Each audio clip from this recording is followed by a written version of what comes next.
No organism survives forever. It can live for a certain period of time. The period from birth to natural death of an organism represents its lifespan.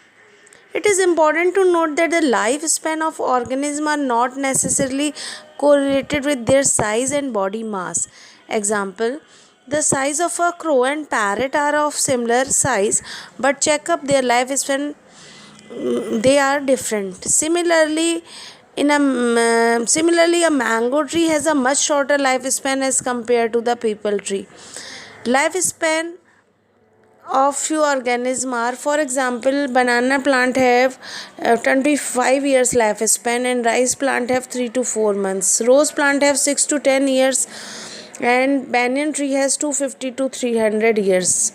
Butterfly have 1 to 2 week lifespan and fruit fly have 30 days. Tortoise have 150 to 200 years lifespan.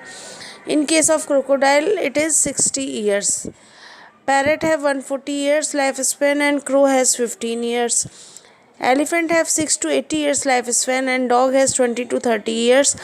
In case of horse, it is 60 years and in case of cow, it is 15 years. Moreover, whatever be the lifespan, death of every individual organism is a certainty. No individual is important except single-celled organisms because they are immortal. Therefore, if a species is to continue to exist, its member must reproduce their own kind. Then, what is reproduction? Reproduction is a biological process that results in the formation of new individual of the same kind, though usually with slight genetic, structural, and physiological variation. The chief objective of reproduction, therefore, is the species and consequently increase in the number of individual. Reproduction enables continuity of the species generation after generation. The young ones means offspring grow mature and in turn produce new offspring. Thus, there is a cycle of birth, growth, and death. Now, we are talking about modes of reproduction.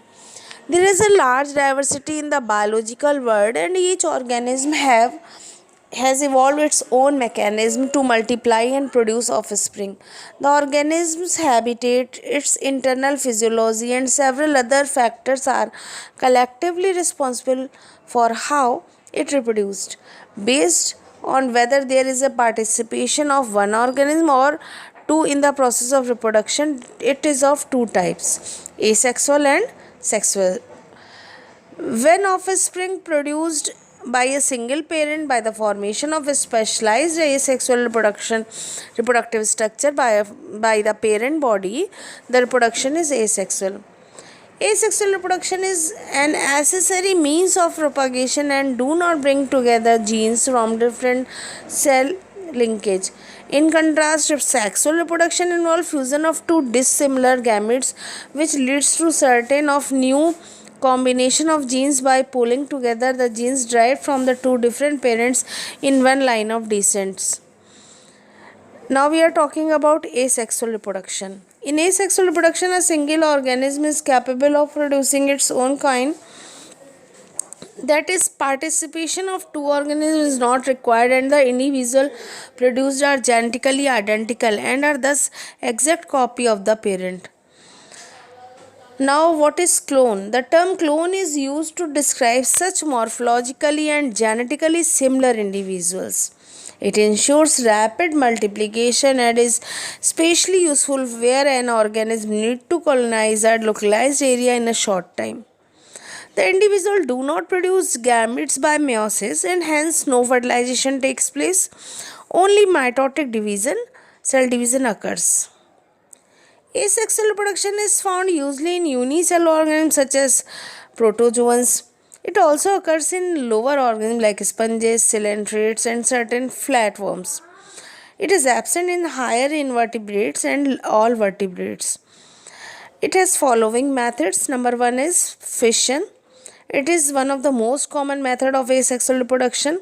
The body of organism after attaining a certain size simply divides into two or more parts, each having a part of the nucleus and is able to grow into a new individual.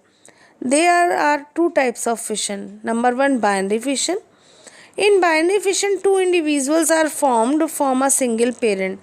The fission may be simple, means irregular as in amoeba, transfer as in paramecium and planaria, and longitudinal, example euglena. In amoeba, which is a protozoan, two daughter amoeba are formed by the division of the parent amoeba. The division involves nuclear division followed by cytoplasmic division. तो पहले nucleus divide करता है, उसके बाद cytoplasm divide करता है. As the daughter amoeba grow they repeat the same cycle of binary fission. It can occur through any plane. अब हम पैरामीशियम में देख लें. In case of paramecium which is also a protozoan, transfer binary fission occurs. During fission the macronucleus divide amitotically and the micronucleus divide mitotically by passing through all the stages of mitosis. The product of these divisions are two macronuclei and two micronuclei. तो जो macronucleus होता है वो तो cell को regulate और control करता है, जबकि माइक्रोन्यूक्लियस जो है वो रिप्रोडक्शन में हेल्प करता है. One pair, one macronucleus and one micronucleus goes to the anterior part and the other to the posterior part. Finally, a constriction appear in the middle of the body and two daughter paramecia are formed. The plane of division run along the transfer axis of the individual.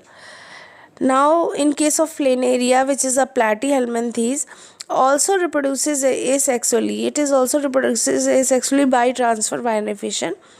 During fission, a constriction appear a little behind the pharynx, and each of the two parts thus formed regenerate the missing part while growing.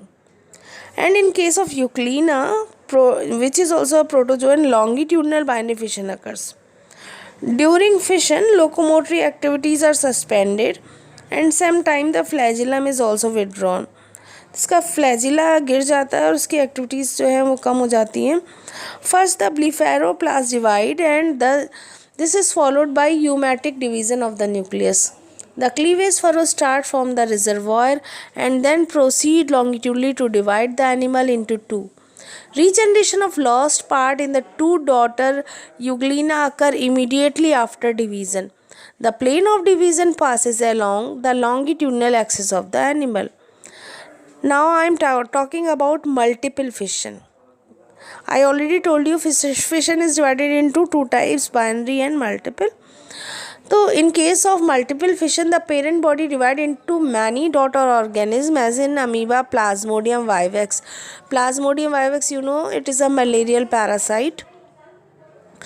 During unfavorable environmental conditions, amoeba reproduced by multiple fission. It withdraws its pseudopodia, means false leg, and secrete a three-layered protective chitinous cyst around it and becomes inactive. This phenomenon is termed as incestation. Then the nucleus divide repeatedly to form several daughter nuclei which arrange themselves near the periphery. Each daughter nucleus is enveloped by a small amount of cytoplasm, thus forming pseudopodiospores. On return of favorable condition, the cysts break off, liberating the young amoebiculi which grow into new amoeba. This phenomenon is known as sporulation. And now I am talking about budding. It is the most common method of reproduction in lower organisms. Extra outgrowth act like a bud. But in case of fission, when a unicellular organism split up or break up into two or more organisms, this is known as fission. And in case of budding, in yeast cell, the protoplasm bulges out in the form of a bud that grows and is eventually separated from the mother cell. In some algae, example Protosiphon, also vegetative propagation takes place by budding. Some multicellular animals like coelenterate produce small buds which gradually grow to acquire the form of the adults. In case of Hydra, a bulge appears in the middle of the posterior part of the body as a result of repeated multiplication of the epidermal interstitial cells. The wall of this outgrowth, called bud, consists of epidermis and gastrodermis.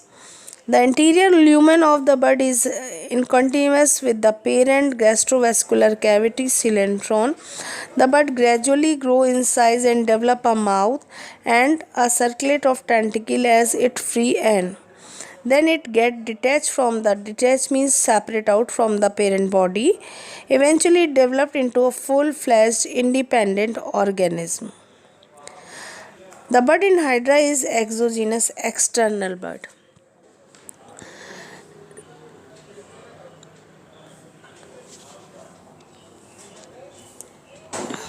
Next one is bigemule formation. All freshwater sponges like Spongilla and some marine sponges reproduce asexually by the formation of specialized endogenous buds known as gemmules, internal buds. In freshwater sponges, the gemmules are formed by the accumulation of archaeocytes laden with food reserve material and have a thick chitinous inner and a thin outer membrane. Next one is regeneration. The process of getting back full organisms from its body part is known as regeneration. Some lower organisms like hydra and starfish have a great power of replacement of lost part. This phenomena is known as regeneration.